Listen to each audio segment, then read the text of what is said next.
Donc, ce que je vous propose, c'est de vous présenter l'outil DataShom et voir comment on peut s'en servir pour dessiner sur une carte,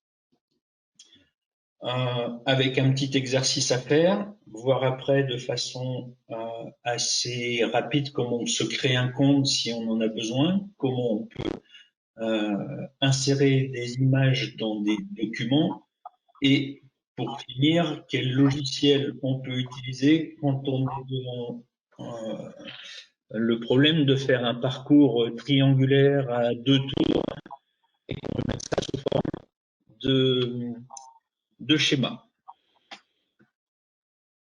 Alors, on va passer à l'outil DataShom. Donc, c'est un site qui prend toutes les données du service hydrographique et océanographique de la marine et qui les met à disposition. Dans ses missions, elle a géré un portefeuille de cartes françaises ou pour certains autres pays. Et donc, il y a un certain nombre de données qui sont mises à disposition du plus grand nombre sur une page web, donc une page sur laquelle on peut dessiner, ajouter des couches de données et éventuellement enregistrer ce qu'on a fait.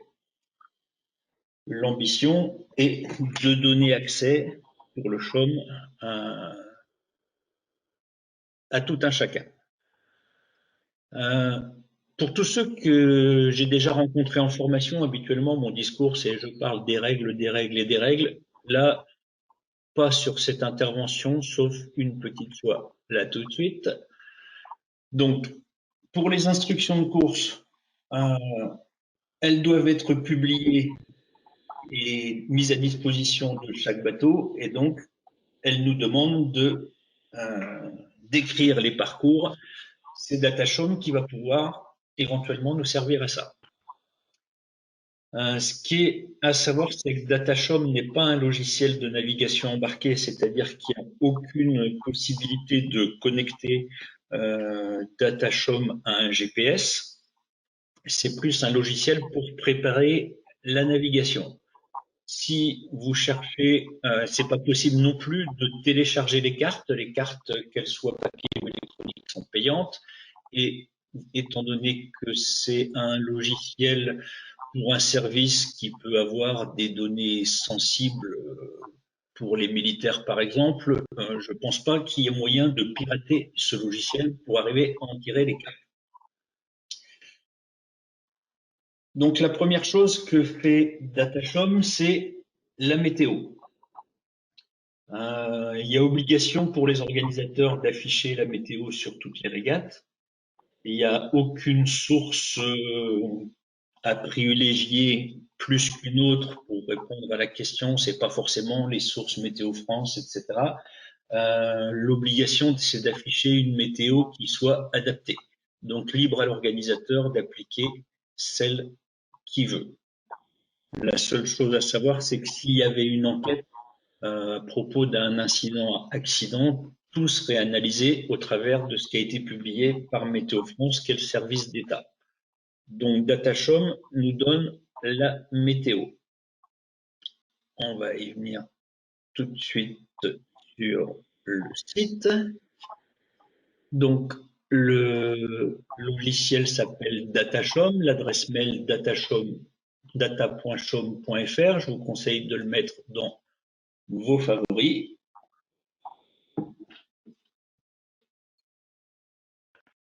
Et vous avez un onglet prévision qui va vous donner pour tous les petits triangles et petits ronds. Un petit rond, c'est quand il y a un marégraphe. Un triangle, c'est un point météo. On va pouvoir avoir la météo.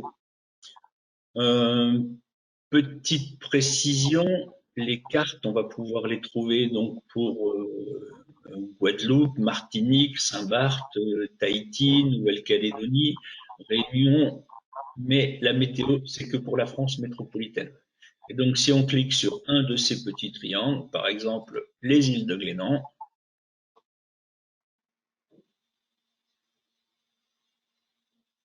on va avoir la météo qu'on peut exporter pour afficher pression atmosphérique, force, direction du vent. à direction force, la mer, les courants et l'influence de la pression atmosphérique sur la hauteur d'eau. Pour les Méditerranéens, ce qui est particulier, c'est les anticyclones.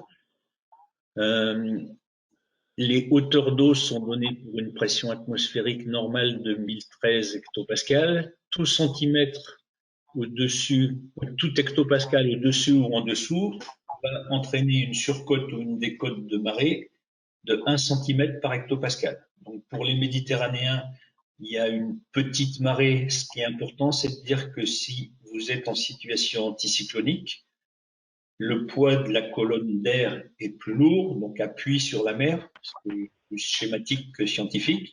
Mais en gros, si vous avez un anticyclone de 1043 hectopascales, ce qui n'est pas exceptionnel, vous avez 30 cm de hauteur d'eau de moins.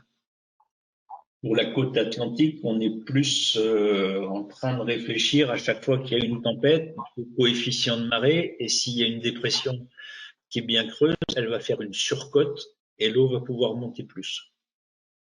C'est en tout cas une donnée à prendre quand on navigue avec la notion de pied de pilote, la pression atmosphérique et bouger la hauteur d'eau. Donc, ces données, elles sont gratuites, elles sont affichables et les sources des modèles utilisés, c'est les sources Météo France et c'est le modèle arpège. Il y a plus précis qui est le modèle Arome à plus court terme, mais on a ici gratuitement imprimable tout ça avec le modèle arpège. Deuxième source de données, si je retourne dans les services, on va pouvoir avoir, pardon, dans les prévisions, on va pouvoir avoir les prévisions de vagues avec certaine précision. Et après, si on va zoomer, par exemple, si je viens vers Belle-Île, comme le CHOM met en relation les modèles qui sont des modèles essentiellement mathématiques de l'océan avec toutes les données bathymétriques qu'ils ont, ça veut dire que le niveau de détail, l'échelle c'est un carré de 200 mètres, tous les 200 mètres il y a une petite flèche, on voit clairement l'influence par exemple de Belle-Île, l'influence sur l'état de la mer. Donc, dans certaines conditions, ça peut être intéressant d'avoir l'état de la mer et on a les données gratuites. Donc, deux premières données, la météo, les courants et l'état de la mer. Ensuite, si on retourne sur DataShom, on va pouvoir sélectionner des données.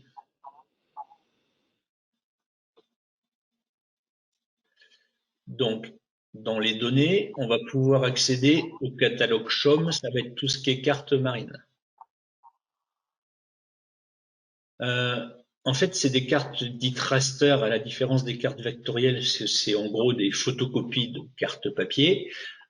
Il faut à chaque fois cliquer sur un assemblage de cartes marines qui permettra d'avoir le plus, en fonction de l'échelle, le plus de détails. Donc là, j'ai les cartes CHOM qui s'affichent. Si je zoome, je vais avoir le niveau de détail qui m'intéresse. Alors parfois, c'est en particulier en rade de Brest. Si je veux zoomer, je vais arriver et ici, j'ai plus rien. C'est-à-dire que j'ai juste les traits. Ça veut dire que j'ai pas de données à cette échelle-là. Mais si je continue à zoomer, je vais avoir les détails qui vont apparaître.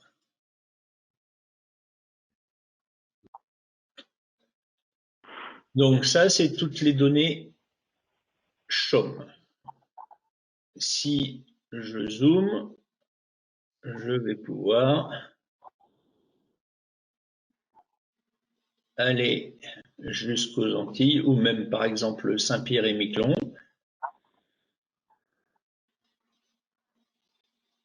On va voir le détail. Donc à partir du moment où j'ai le petit dessin, la carte existe. Et par contre, il faut aller zoomer comme on veut.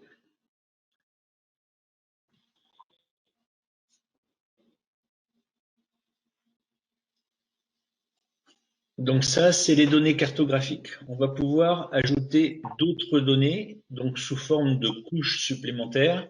S'il y en a qui veulent faire des déclarations aux affaires maritimes, il y a toutes les zones Natura 2000 qui s'affichent sur le fond de carte. Le problème, c'est qu'elles sont pas opaques, mais ça vous montre toutes les zones Natura 2000. On a des vues satellites et ce qui peut être utile aussi, on a accès aux cartes IGN. Donc elles viennent se mettre en surimpression par rapport à la carte marine. Et si je zoome, je vais avoir les routes. Et comme ça, je peux faire un petit prospectus en disant si vous voulez assister aux régates, allez sur telle route, tel parking, et on a le détail des cartes IGN. Ça peut servir à ceux d'entre vous qui sont sur des plans d'eau intérieur de trouver ces données. Donc là, c'est les couches de carte IGN. Ok, donc en fait, dans les données, on a les données internes au CHOM, les cartes marines, données externes. On a aussi des cartes satellites. Et si vous cherchez dans le logiciel, vous pouvez aussi trouver la nature des fonds pour savoir où mettre votre émail pour les sols, où mettre votre casier pour les homards, savoir où il y a des cailloux, la nature du fond, la profondeur, les courants. Donc ça, c'est toute la source de données qui est mise à disposition par le CHOM. Donc, dans l'utilisation, première chose, les données, prévision, on a vu, et après, l'outil qui va nous intéresser, ça va être l'outil pour dessiner sur une carte. Donc, on va pouvoir, alors je vais juste enlever les données.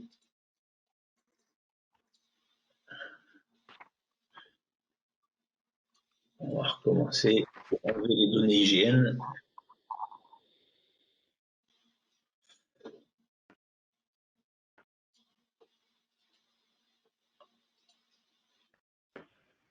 Alors, assemblage de cartes. Et on va aller du côté, par exemple, de Pornic.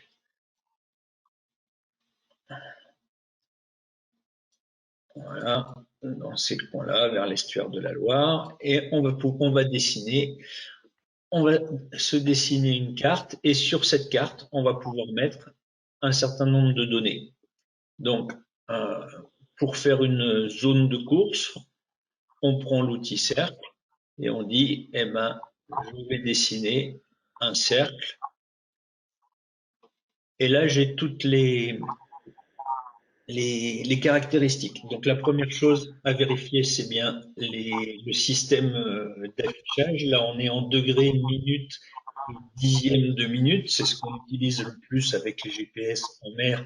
Donc, il faut vérifier qu'on a bien ça. Et donc, notre cercle, ici, il a un rayon. Et le rayon, je peux le choisir. Si je veux un cercle de 1002 de diamètre, je vais lui mettre un rayon de 0,6.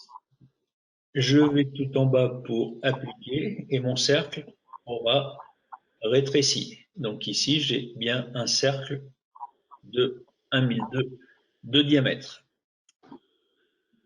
Les coordonnées ici sont celles du centre du cercle. Je peux choisir la couleur de mon cercle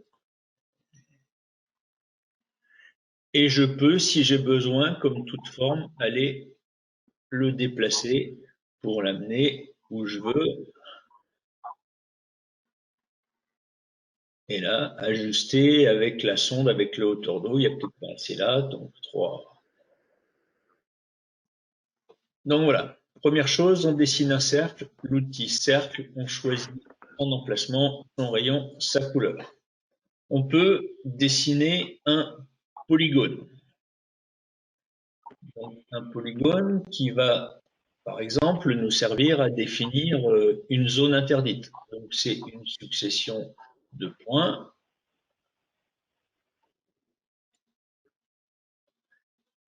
Et donc à la place d'un cercle, c'est exactement la même chose. J'ai la couleur que je peux choisir. Et à chaque fois, sur ce polygone, j'ai un point qui est en rouge. Ses coordonnées sont ici.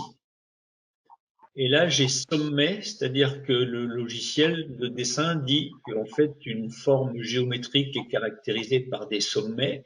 Donc là, je vais pouvoir faire bouger mon petit point rouge. Et à chaque fois, j'ai les coordonnées du petit point rouge qui s'affichent.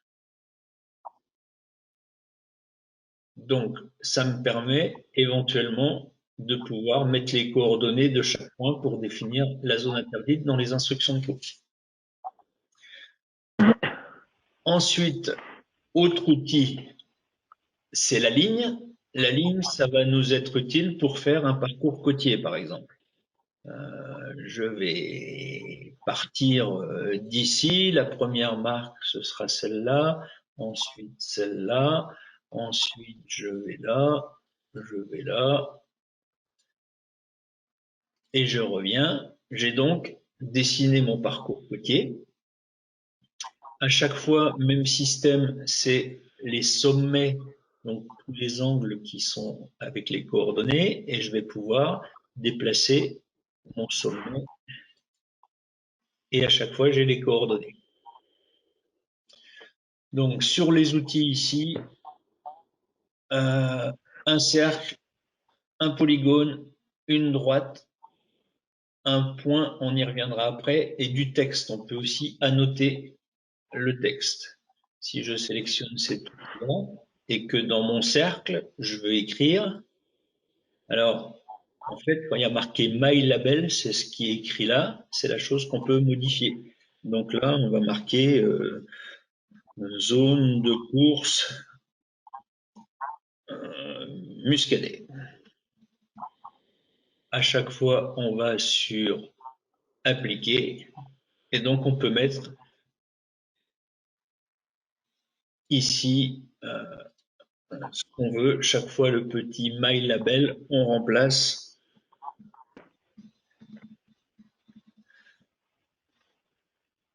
et on va sur appliquer tout en bas et on a une zone interdite. Le dernier outil, c'est ajouter un point. Là, j'ai dessiné un parcours côtier, mais je ne peux pas mettre d'icône à chaque fois sur les marques parce que c'est juste une droite, le logiciel de calcul est fait comme ça. Donc en fait, si je veux mettre les marques, je vais chercher le petit point ici, ajouter un point, et je suis obligé sur mon parcours d'aller remettre les icônes par-dessus. Donc là, j'ai une cardinale sud. Si je veux mettre ici une icône, je choisis une icône, et là, j'ai un certain nombre de données. Si je prends dans les marques cardinales, on a dit que c'était une marque cardinale nord. Je peux l'avoir sous cette forme ou sous cette forme. Si je la choisis, je l'ai dit, j'applique et donc j'ai ma cardinale que je mets par-dessus mon parcours côtier. Et si je veux la déplacer, je prends les petites flèches et je vais la mettre pile poil où je veux. Je vais rajouter une marque de danger isolée ici. Je choisis l'icône. Je vais chercher le danger isolé. Je dis que c'est une bouée ou un espace, j'ai le choix. C'est une bouée, je la choisis, j'applique et ensuite j'ajuste pour la mettre ici.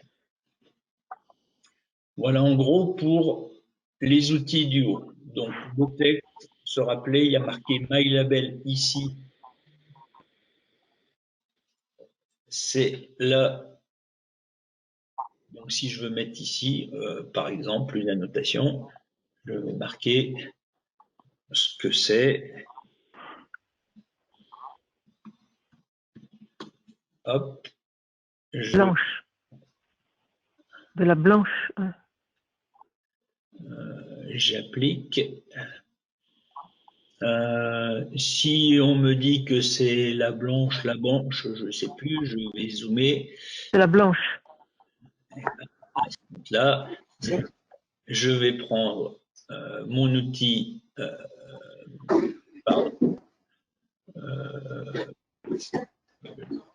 je peux modifier et on va lui mettre une majuscule pour faire plaisir à tout le monde. Et blanche, voilà. Et là, on va appliquer. Et donc, si je veux vraiment venir dessus, voilà, en gros, ce qu'on peut faire pour un dessin. Dernière chose avant de sauvegarder tout ça, on peut ajouter les notes à la légende. Par exemple, si je fais ici ma bande la blanche, ajouter cet objet à la légende, là, je vais avoir mon petite icône, et puis je vais marquer à contourner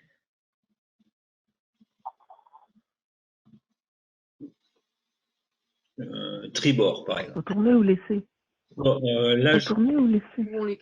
on coupe les micros, je reviendrai après les questions par écrit, s'il vous plaît. Donc, on s'en fiche pour le moment si c'est à contourner ou à laisser, on y reviendra après. Simplement, c'est l'utilisation du logiciel.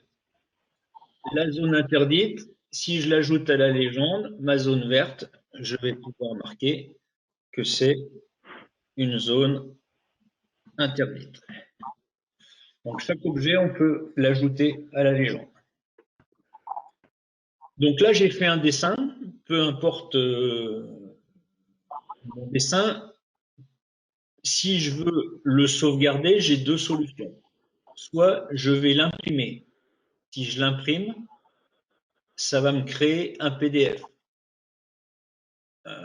Et ici, je vais l'appeler du nom que je veux. De préférence, je vais le mettre en format paysage.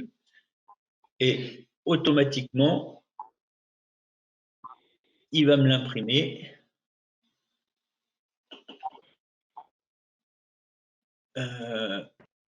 Et ça vous fait un PDF. Première solution pour enregistrer ce qu'on a fait.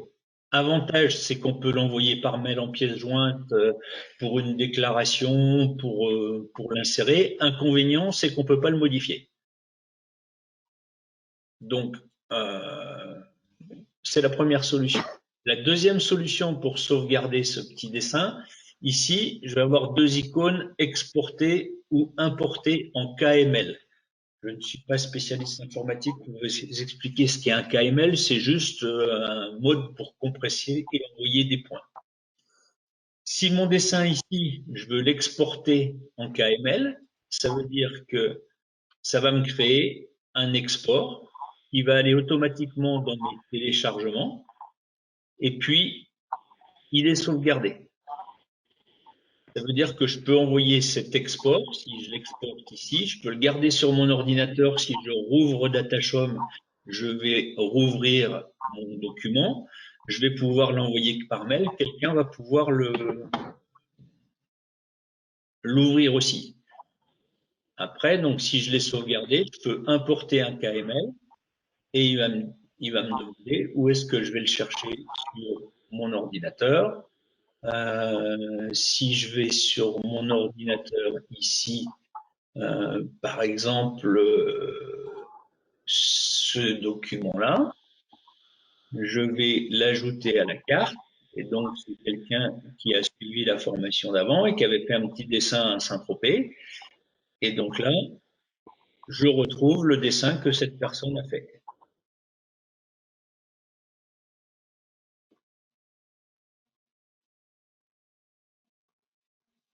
Alors, j'avais une petite question. Pourquoi rajouter des marques sur un dessin officiel? C'est plus visuel, c'est plus joli, et puis il se peut qu'à certains endroits, on ait besoin de rajouter des points qui ne soient pas des marques cardinales qui sont déjà sur la carte. Mon point, pardon, si je veux rajouter un point ici, je vais choisir une icône. J'ai d'autres icônes qui sont disponibles. Par exemple, dans la partie regarde, je vais pouvoir rajouter des bouées de différentes couleurs et même des zodiacs. Donc, on n'est pas obligé de rajouter les cardinales si on veut sur le schéma, mais en même temps, on peut rajouter des.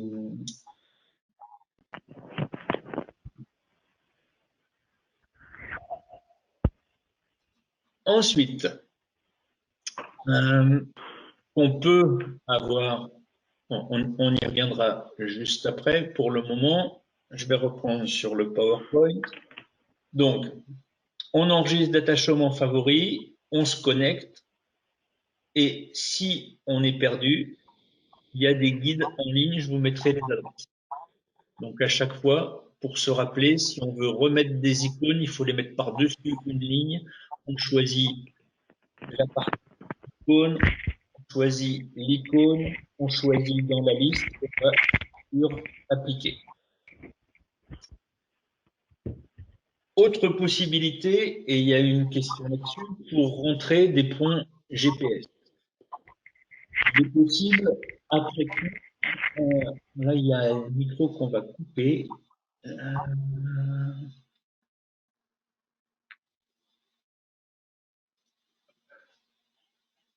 Voilà.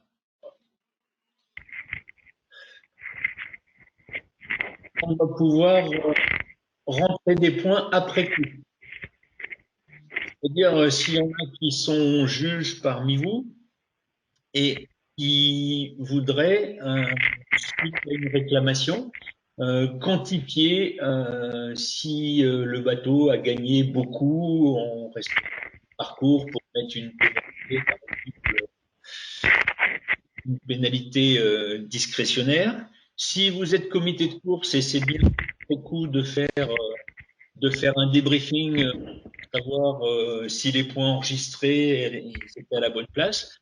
En fait, si je veux rentrer des coordonnées extérieures, je vais aller mettre un point approximativement, si mon parcours il était là, je vais aller mettre un point ici, et là je vais pouvoir modifier les coordonnées. En fait, c'était pas 11.9, c'était 12.000.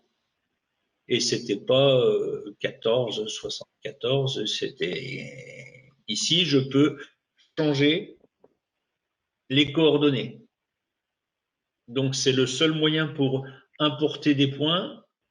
On met le point approximatif et ensuite on appuie sur appliquer. Mon point il est ici pour le moment. On va lui mettre une petite icône rouge.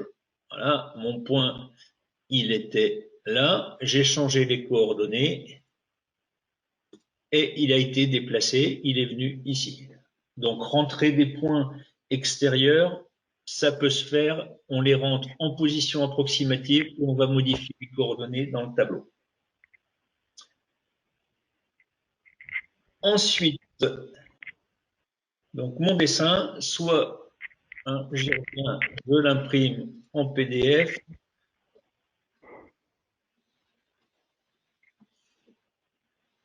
Voilà, et donc il sera sous cette forme-là, mon PDF. Donc, j'ai le dessin avec l'extrait de carte. Dans la légende, j'ai tout ce que j'ai voulu marquer. Donc, par exemple, si je regarde ma zone interdite, c'est ma zone verte, peu importe ce qu'on a mis. Et donc, ça, c'est le PDF. Première solution. Deuxième solution, j'exporte en KML. Ça va automatiquement dans mon ordinateur, dans le dossier téléchargement. Je peux le sauvegarder où je veux et ensuite, je peux le retrouver. Donc, on peut rentrer des positions qui soient des positions enregistrées sur l'eau, on peut les rentrer après coup, soit pour débriefer ou pour tracer un parcours. Et on corrige manuellement. Je reviens à laisser ou contourner, pardon, laisser ou contourner. Une marque est à contourner quand le fil représentant son sillage implique un changement de cap de la route directe. Là, j'ai pris le chenal de la T-News où j'ai mis un petit polygone. Si je viens de la Trinité, je passe par la T-News et je vais aller vers Watt. Ici, j'ai un changement d'angle. Cette bouée, elle est à contourner. Celle-ci, elle est à laisser parce que je suis pas obligé d'aller jusque-là. Si je veux que les gens restent dans le chenal, la bouée Vasse Est, elle sera laissée à tribord et par contre, ce sera la base du milieu qu'on va contourner en laissant à bâbord. Donc, à chaque fois, différence entre contourner, laisser, c'est qu'il y a un changement d'angle sur le parcours. Je vais revenir sur Datashom, j'ai peut-être été un petit peu vite, pour ajouter un objet à la légende. On prend un objet quelconque, par exemple ma bouée rouge, si je fais un clic droit, donc là, pardon, si je fais un clic droit à chaque fois, on me propose de récupérer les coordonnées de la souris. Ça peut être fait n'importe où. Je veux les coordonnées de cette bouée-là. Je vais faire un clic droit, récupérer les coordonnées. Et ici, je peux faire copier et le coller ailleurs. Donc, clic droit pour récupérer les coordonnées. Maintenant, si je veux ajouter un objet à la légende, je sélectionne cet objet avec ma souris et le clic droit, il me dit ajouter cet objet à la légende. Et donc, je ne sais plus où j'en étais, mais en fait, c'est si j'ajoute ma danger isolée à la légende, je devrais la retrouver ici. Et ici, je peux marquer ce qu'il me plaît. OK. Ajouter objet sur la légende, clic droit, possibilité soit de récupérer les coordonnées. Alors ça, on peut le bouger. Donc, clic droit, récupérer ces coordonnées ou ajouter l'objet à la légende.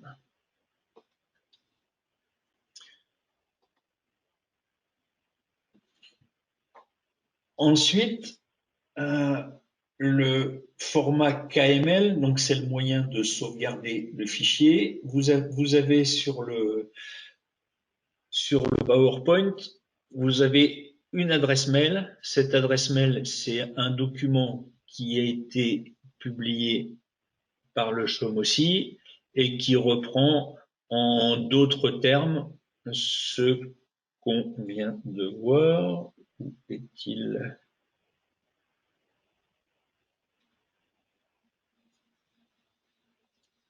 Voilà. Donc là, vous avez comment créer une carte sur Datashom et vous pouvez retrouver ces différents points. Maintenant que vous avez vu sur le logiciel comment ça se passe, vous avez le petit mode d'emploi.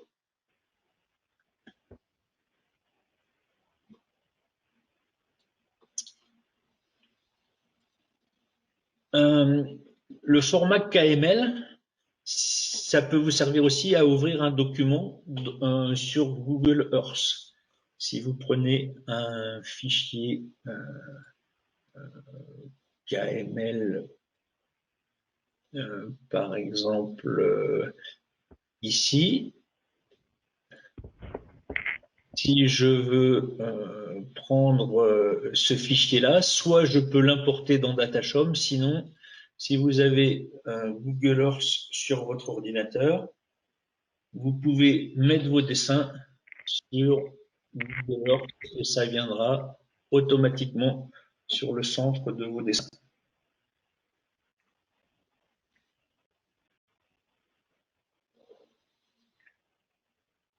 Voilà, donc ça c'est un dessin qui a été fait sur Datashom avec une personne qui avait encore pas vu comment on changeait MyLabel. Et donc on peut ouvrir ça sur Google Earth.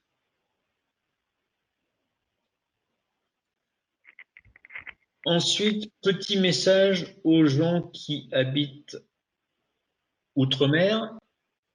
Si je veux aller dessiner un dessin sur une carte aux Antilles, si je vais en zoomant au maximum, je vais pouvoir faire bouger ma carte dans un sens et dans l'autre.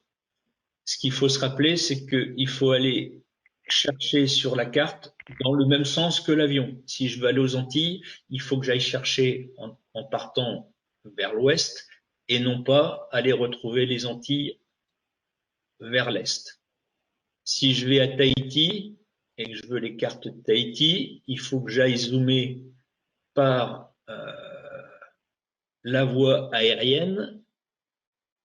Simplement, il y a une ligne qui s'appelle la ligne de changement de date. Le logiciel, il vous permettra pas de dessiner au-delà de la ligne. Donc en Nouvelle-Calédonie, la Réunion, il faut passer par l'est. Les Antilles, la Polynésie, il faut passer par l'ouest. Ensuite, il faut zoomer ici puisque on arrive. Donc là, si vous allez sur la Dominique, on va arriver avec pas de détails, on n'a plus de carte. On a l'échelle qui est ici, on n'a plus de carte, on a juste la carte là. Par contre, si vous voulez aller en Martinique, vous trouverez, donc là c'est pareil, il n'y a pas la carte, et là vous trouverez la carte avec le plus de détails possible. Mais juste, si on veut pouvoir dessiner, il ne faut pas franchir la ligne de changement de date.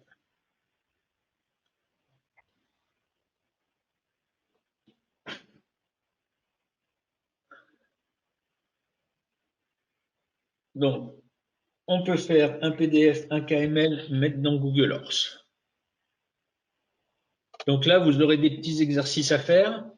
Le premier, vu par les circonstances, c'est de créer un cercle de 1000 mètres de diamètre pour aller faire un footing par rapport à votre domicile. Et maintenant, vous pouvez faire un cercle de 100 km pour, à partir du 11 mai, voir jusqu'où vous pourrez aller.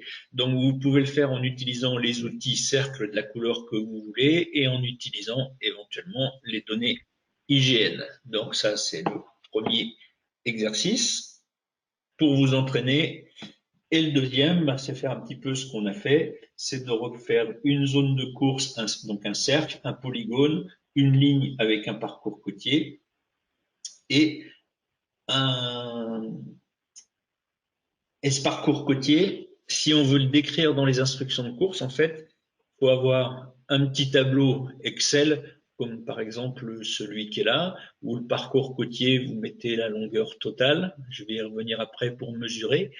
Départ, les marques dans l'ordre où elles doivent être franchies, si elles sont à laisser ou contourner comme on a vu, le côté requis si elles sont à bâbord ou tribord, et ici les coordonnées géographiques.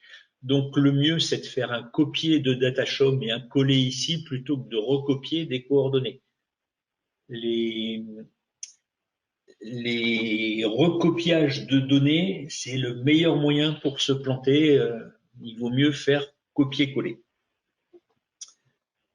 Donc, si je veux reprendre mon parcours,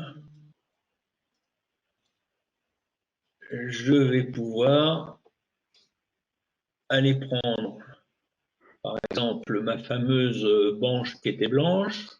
Je zoome le plus possible.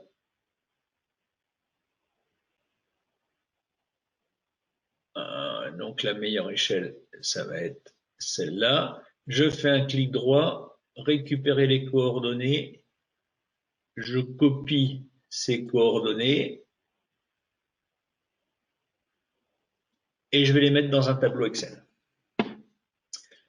Dernière chose qu'on n'a pas vue, c'est les mesures, enfin c'est tellement riche qu'on ne verra pas tout, mais les mesures de distance. Donc, ce logiciel est en perpétuelle évolution. La volonté du CHOM, c'est vraiment de le rendre accessible. Depuis 2 ans, je travaille avec eux occasionnellement au niveau d'un utilisateur lambda et à chaque fois, ils cherchent à améliorer. La partie développement qui doit venir, c'est un outil azimut distance pour dire si je clique à un endroit, j'aurai la distance qui me sépare d'un autre point et le cap, c'est encore pas disponible. La seule façon de mesurer ici les distances, si je veux savoir combien fait mon parcours côtier, il faut que j'aille dans les services. Et dans les services, il y a une option mesurer. Si je démarre ma mesure, entre chaque clic, il va me mettre la distance en milles nautiques et en kilomètres. Si je veux prendre mon parcours côtier, je vais faire un clic ici et donc là, à gauche, j'aurai la distance.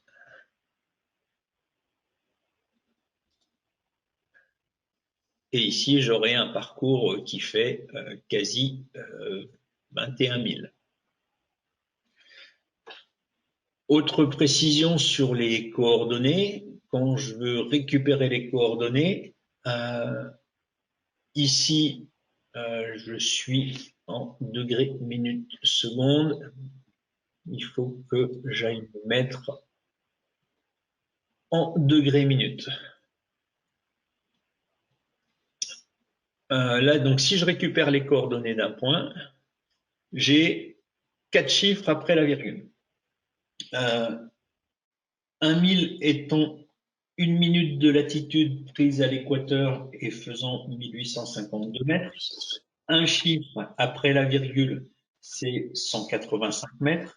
Le deuxième chiffre après la virgule, c'est 18 mètres 50. Le troisième chiffre, c'est 1 mètre 85. Et le quatrième chiffre, on passe en centimètres. Il faut juste se dire qu'il y a plein de données. Enfin, le CHOM vend ses services à des données assez pointues. Quand par exemple il faut qu'on crée une plateforme pétrolière, la précision du GPS, ce sera une précision qui sera centimétrique. On aura besoin de ces 4 chiffres. Si c'est pour faire de la navigation de plaisance comme on fait, 2 chiffres après la virgule sont amplement suffisants. 3 chiffres si vous voulez, mais on rentre dans un degré de précision où une bouée qui est amarrée au fond, forcément, en fonction du vent, du courant, elle va avoir un cercle d'évitage. Elle sera jamais fixe à 18 mètres. Et on peut espérer que les gens qui naviguent les verront avant d'en être à 18 mètres.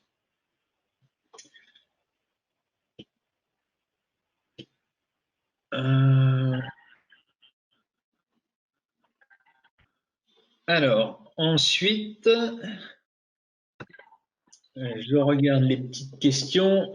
Est-ce que le CHOM compile les interdictions aux zones type chenal prioritaire des arrêtés de la préfecture?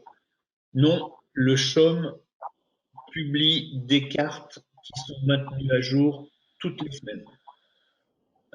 Pour les Brestois, il y a eu des travaux au niveau du polder. Au fur et à mesure du changement de balisage, toutes les semaines, la carte était maintenue à jour. Par contre, tout ce qui est avurnav arrêté, on les trouve sur les sites des préfectures, mais elles ne sont pas rajoutées sur les cartes. Donc, je laisse Romain Gauthier répondre à Mireille qui parle au niveau des API. Ça dépasse mes compétences.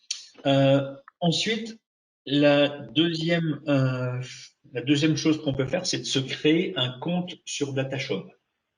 Donc là, on a vu qu'on ouvre le site public, on sauvegarde en PDF, mais on peut plus le modifier, ou en KML, et on peut avoir un compte qui est gratuit, et ce compte permet de stocker et d'ouvrir plusieurs documents directement depuis DataShop.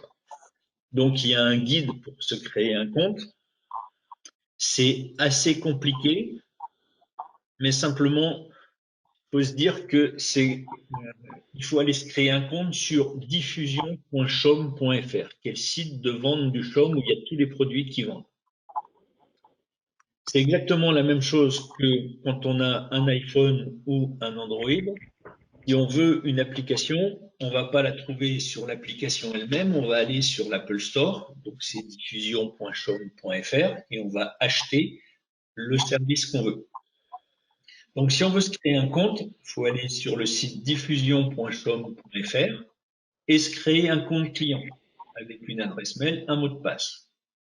Ensuite, on fait son marché sur le site, on trouve le produit qu'on veut, par exemple, qui s'appelle créer vos cartes en ligne, on remplit un formulaire, on ajoute au panier, on commande, et en fait, ce qu'on achète, c'est le compte DataShop, c'est sous forme d'une clé de connexion.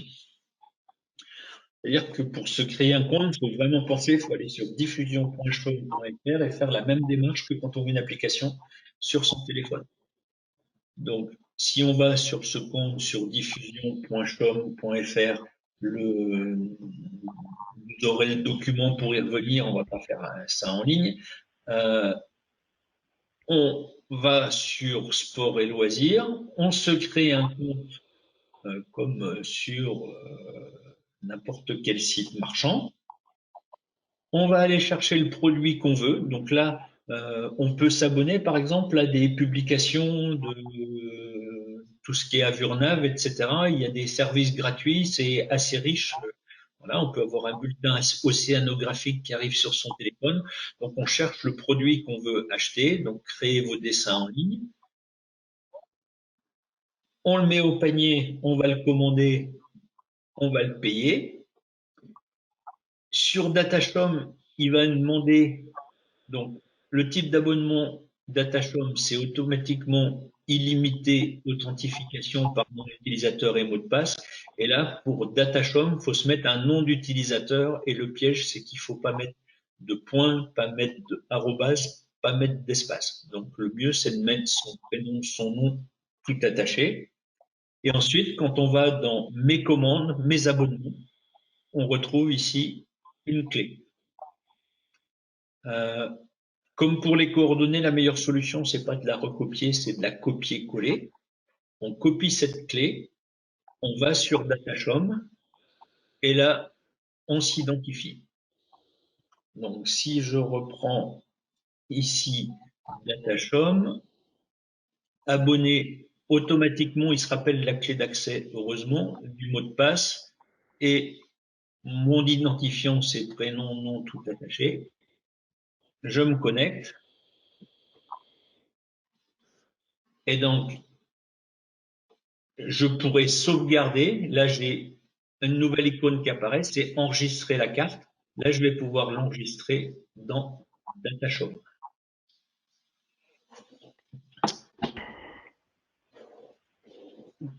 Question sur les plans d'eau intérieurs. Plan d'eau intérieur, la seule solution, c'est d'utiliser dans les données des données externes, puisqu'on n'est plus dans l'hydrographie marine, de mettre les cartes IGN et on va pouvoir, en zoomant, retrouver un plan d'eau intérieur. Donc, le Tour de France devait aller à Embrun. Donc, ça veut dire que moi, j'ai dessiné sur le dessin ce qui se passe sur un plan d'eau intérieur. Donc, je vais retrouver quelque part. Hop. Et là, j'importe un KML.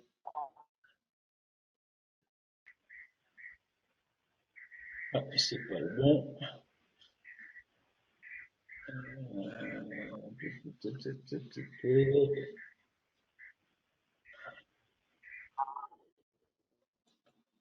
Juste un petit truc.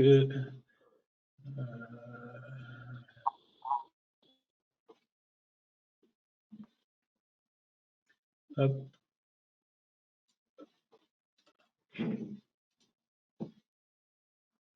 il marche pas parce que lui, c'était un KMZ.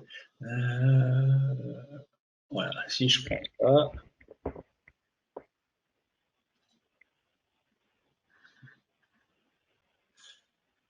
Là, en redessinant par-dessus, donc sur un lac, moi j'ai fait le tour du lac avec une ligne pour être sûr, et là, la zone de course, on l'a définie sur un plan d'eau, sur une zone ici. On peut mettre des marques. Donc, plan d'eau intérieur, la seule solution, c'est de dessiner euh, sur des cartes IGN. Et donc, je suppose que la question qui m'a été posée va sur l'ouest de Paris. Et donc, si on va dans les Yvelines, on a les cartes de la Seine. Et on peut dessiner dessus. Par contre, on n'a aucune donnée de profondeur.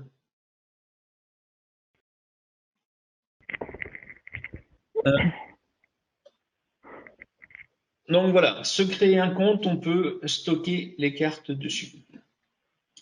Dernier aspect à aborder, c'est on peut aussi fonctionner avec des captures d'écran. Pour insérer, par exemple, dans des instructions de course, la zone de course, si on veut mettre dans l'annexe zone de course un fond de carte avec un cercle, dans ces cas-là, soit on fait imprime écran ou pomme majuscule, alors les Macintosh, je ne sais pas exactement. Donc on fait un copier et un coller sous forme d'image. Et les Macintosh, c'est pomme majuscule et a priori il y a un chiffre qui dépend du modèle. Il y a des logiciels gratuits qui permettent de faire des captures d'écran et de les enregistrer sous forme d'image. Moi, j'utilise Screen Hunter. Ça veut dire que avec ce logiciel-là, si on fait F6, on va se retrouver à pouvoir ici, je vais pouvoir faire une capture d'écran et automatiquement, elle va aller dans un dossier, ce qui fait que je vais la retrouver après. Donc, on peut enregistrer les images dans... Ah, j'ai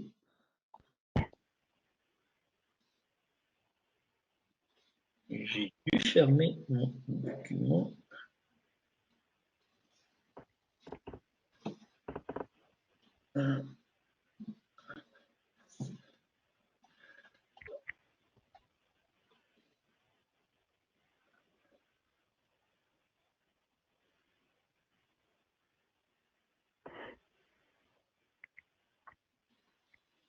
Voilà. Donc en fait, logiciel pour faire des captures d'écran et enregistrer les images, il y a Screen Hunter, Screen Presso et tout ce que vous pouvez trouver à condition de faire attention à la fiabilité du site. Et il y a aussi des logiciels qui sont simples pour dessiner sur une image, par exemple Pointo Fixe.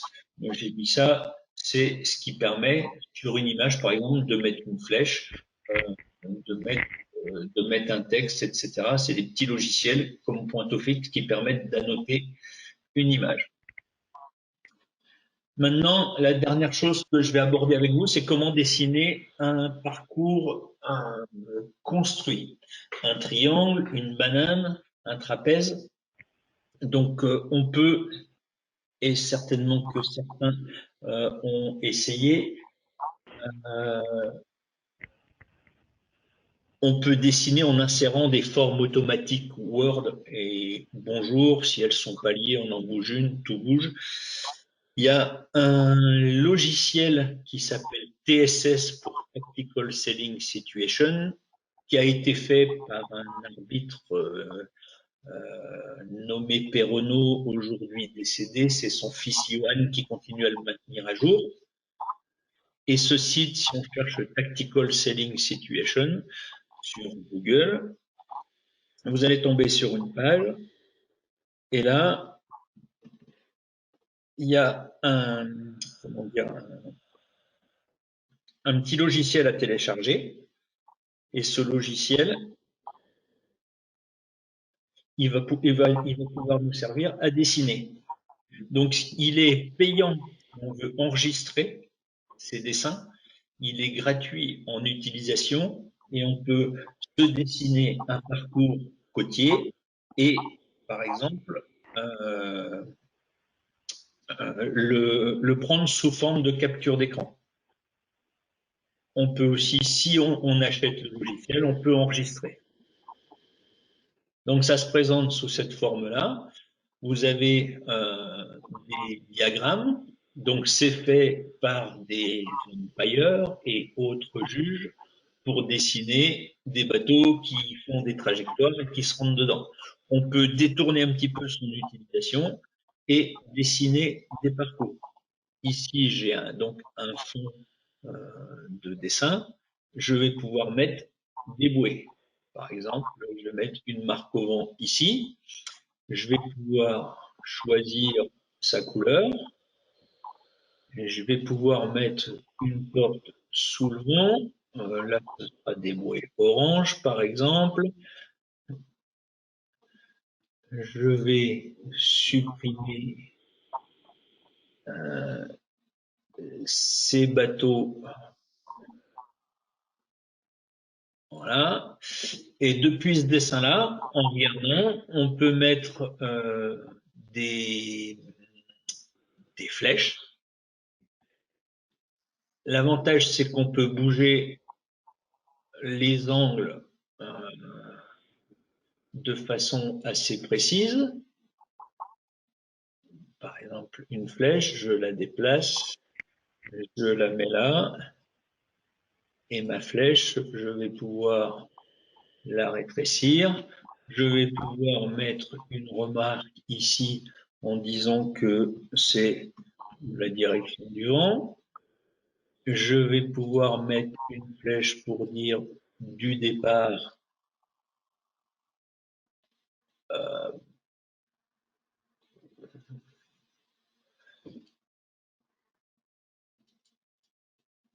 une flèche point nord que je vais agrandir. Et je dis voilà, on peut dessiner comme ça. On peut mettre une flèche pour contourner la marque. Ma petite flèche, je vais pouvoir la rétrécir et je vais pouvoir l'orienter comme je veux. Je vais pouvoir mettre un bateau. Je vais pouvoir lui mettre sa couleur. Je vais pouvoir lui mettre un petit pavillon ici pour dire hop, c'est ma ligne départ. Donc mon pavillon, je vais le mettre de façon orange. Et puis je vais pouvoir baisser sa taille. Je vais mettre une ligne ici pour ma ligne de départ. Je vais rajouter un bateau ici. Bref, on peut faire un certain nombre de dessins avec tous ces outils. Donc le logiciel s'appelle TSS Tactical Sailing Situation. Si j'ai pas acheté la clé, ici, je peux juste faire une capture d'écran. Et là, elle est enregistrée et on peut la mettre sur les instructions de course. Il y a un autre logiciel qui s'appelle Boat Scenario, je crois, mais que j'ai pas encore expérimenté, qui est en open source. Donc là, on doit pouvoir enregistrer, mais voilà, il y a Boat Scenario qui est beaucoup moins intuitif que celui-là, qui est un open source. Donc voilà pour un outil simple et efficace pour dessiner des parcours pour les instructions de course.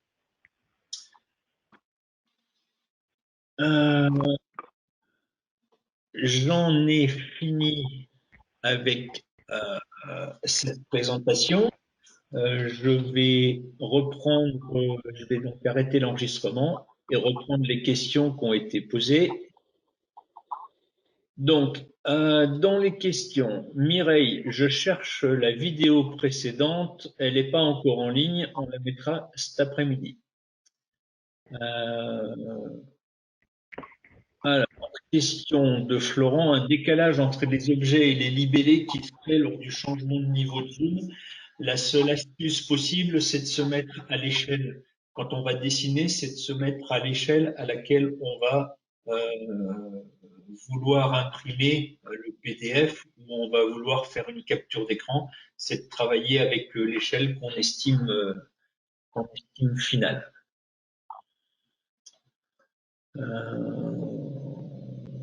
Donc, merci Christophe. Pardon? Merci Christophe. Donc, j'en ai fini avec tout ça. Vous avez le petit outil chaté sur lequel je vous invite à laisser des commentaires,